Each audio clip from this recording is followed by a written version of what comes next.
It's the Mami special edition of the Firstpost show today, and I have here three of my personal favorites. I have to start with the powerhouse performer, apparently a filmmaker who's getting the new age cinema formula right. And then I have my princess of posh pain. Welcome to the Firstpost show, guys. Thank you. Thank you.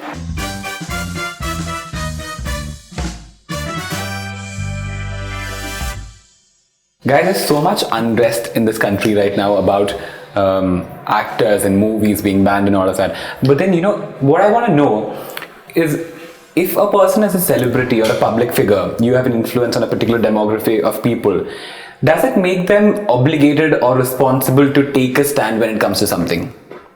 Is it mandatory that if you're a public figure, you feel something about it some way, but you have to talk about it? You have to take a stand?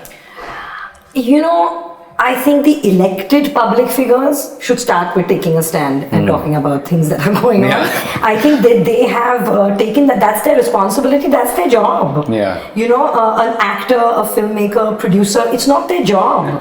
It's not, it might be a moral responsibility. It might be you as a human being feel that I am celebrated, I am on a pedestal, my voice counts, so maybe I should. But that's your personal choice. Correct.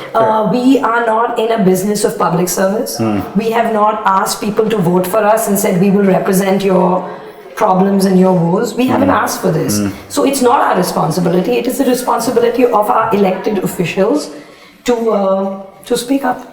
Absolutely. And I think it's quite ironical is when you speak up, they want to shut up, and when you don't say anything, they go after you and like, okay, why aren't you talking about it? Why aren't you talking about it? And it's so like, just you don't know what to do. It's like whoever screams the loudest, everyone wants you to answer that question. The most tragic thing is that silence is also a comment.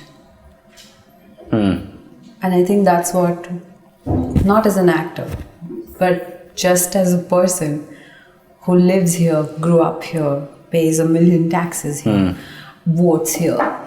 As a person, as a citizen of this country, we need to figure out if we should be silent and allow things to happen, or we should use our voice more effectively.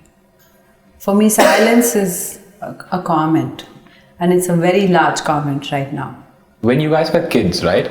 Do you remember one movie? Stop laughing already, Shakun. I love where you start with childhood. It's great. we start from where you got scarred. Straight flashback. Yeah. So, do you remember one movie that you watched? You came out of the theater or wherever you watched it, and you were like, oh my God, what did I just watch? That just scarred me for my life. Then the movies that scared you, like Omen and Exorcist, and you know what I mean? Because we had our older cousins, and we'd end up watching movies we weren't supposed to watch, and then you get scared. That, okay. Yeah. Shakun. Okay, a movie didn't, scarred me in a different way. Haathi Mere Saathi, when I saw that, dude, the scene where Rajesh Khanna takes the chain and beats up the elephant, I just wept. And then they have this birthday circus scene, all the animals come and eat, and I just threw a tantrum and I told my parents I want my birthday with just like that. I just want all the animals dying. And I think that scarred my parents. But it's if you talk about childhood memories. It's just like a very normal gift to ask for. Yeah, I think if you ask for childhood memories, I think that's the film that I always remember. I don't know, as a kid I used to love all movies. I went and watched Roop Ki Rani Choro Ka Raja with all my cousins, and I loved that as well. And I was so disappointed to know that it bombed. You were in box office then? She's like following box office then. No, because there was... to be this. Later in the years when she followed up about the box office, she felt bad. That's what she meant. Yeah. That I know because there was a thing in the paper next day saying flop ki Rani. So that's why I know that it didn't do well. But I loved it. And I thought it was amazing. Yeah. Wow. Yes. See, in Mumbai, right, there's so many people coming in to become actors and writers and directors every day. Now, I'm sure you come across quite a few. Tell me about the funniest narration experiences you've had. People approach, but I don't, I write my own script, so I don't really engage it that much. They go to Excel, and I don't like narrations. I zone out in a narration. I can't focus for that long. I rather read. So I really avoid narrations. I rather get a script and read it. And read it yourself. You have one. I had to once oblige somebody. Somebody called and said, "Isko mil lo," and all that. So the guy just walked in, sat and said, "Aapne Bazigar dekhi hai?" I said, "हाँ." "Aapne Salam Namaste dekhi hai?" I said, "हाँ." Mix kar denge. And I was narration. I did not know what to say. He's like, "Both super hit films are a super hit picture hai." So I just called my uncle who was suggested, never ever send anyone back to meet me. But yeah, I mean that's, I guess, as she said, I think we are directors, we are supposed to go narrate sometimes. Right. It's very, it doesn't happen enough where people come to you and they narrate stories. So yeah. Yeah, great. What about you? I mean, I'm guessing the way that I get narrations is very different from these Right, guys because of they're course. filmmakers. Yeah. So I just have to deal with stereotypes. People just come up to me and say things like, "Script में बहुत गालियाँ, आपको मजा आएगा." It's like I'm some psychopath. मजा आएगा? Yeah, like I just get up in the morning and start rattling abuses.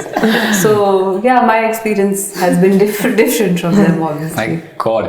Tell me one question that come to you guys most often. How does it feel to be a female filmmaker? It's like asking, how does it feel to be female? Yeah, it's the basic. How does it feel to be a female filmmaker? And I was like, what do I compare this with? As opposed to like 3 years ago when I was male. जब मैं साड़ी में आती हूँ set पे, It's like, this question comes to me a lot. it's terrible. Yes, I know. Why do you think I'm always in a bad mood? I think the question that I've heard journalists ask others actually, which I find ridiculous, is every time you're promoting a film, the journalists say, "Sir, अपने favorite गाने की 2 लाइनें गुनगुनाइए." I know he's not the composer, he's not the singer, he's done nothing in that room.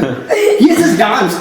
So it's so sad, and I know this, and all my closest friends, including Imran, Fawad, Siddharth, all these actors who work with, they're not singers. Fawad is. So I was in Melbourne, and Fawad had to sing an entire song.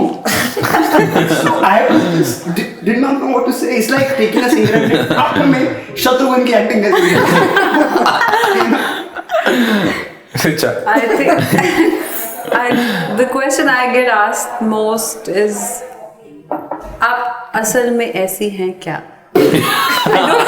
I don't know what it means. I don't know whether to take it as a compliment or as the ultimate insult. I don't know if they're referring to my character or characters, or if they think that I am actually so fake that they are like, "Is that really you?" Or I really don't know what to make of it. Now, this is the last segment of the show. We're going to play this game called Jinx Challenge. Okay, so I'll tell you how this works. We have different categories. Why are you laughing? Because, dude, I mean, I didn't expect this to go हमें this नहीं way. पता था। It's a surprise. Jury The के next बाद thing हमें you take a bad topic and I go, okay, I don't know. I don't know where this is going. If that's a part of it, are you okay with it? Are these two in? I'll have to just Out. out. Okay, no, we're not going there. We'll take this conversation off camera. So, I'll do it if the script demands it.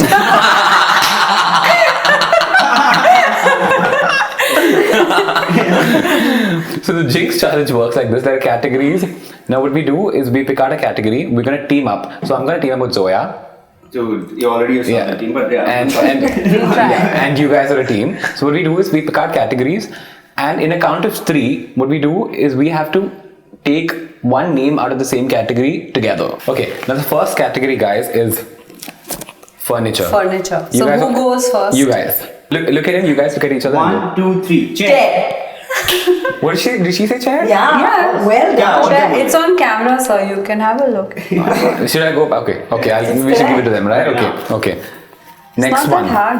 for us, Zoya, is birds. Okay. I want to cheat, but okay. 1, 2, 3. Parrot. I would have said peacock. Peacock. Just sad, dude. Come on. We lost. Yeah, I mean, no. You lost on there are 2 account more of rounds. him. Okay. Guys, for you. Shapes. 1, 2, 3. Circle. Circle. For us. 1, 2, 3. Violin. Guitar. Dude, you and I should be a team. Yeah, guitar. Yeah, violin. So you actually Guitar, dude. It's you're most obvious, right? you're Yeah, two. we want to be in the one team in the last. Last one we try together. Let's just see if we Yeah, get let's try. Let us see if we Okay, have so one. this is the last round. You want to try it? Yeah, let's try together. Fruits. 1, 2, 3. Apple. Oh, Finally. We all got it together. Yeah. 1 point. so Richa. we all got it together, so we Yeah. all win. I'll give you one. Yeah. 1, 2, 3. Karan. Karan. Dude. Well done. They're very so good. everybody won. Everybody They won won, 1 everybody point. won. We won 1 point. Dude, if you we two played lost this 2 game, We points. are in You'll be super cheating. sync, the two of us. Yeah. Well, I don't really like this game. I have to stop this game right here. Thank you so much, guys. Thank you. I'm gonna see more of you guys at Mami again. All right, lovely. Thank you. Thanks. Thank you. Bye.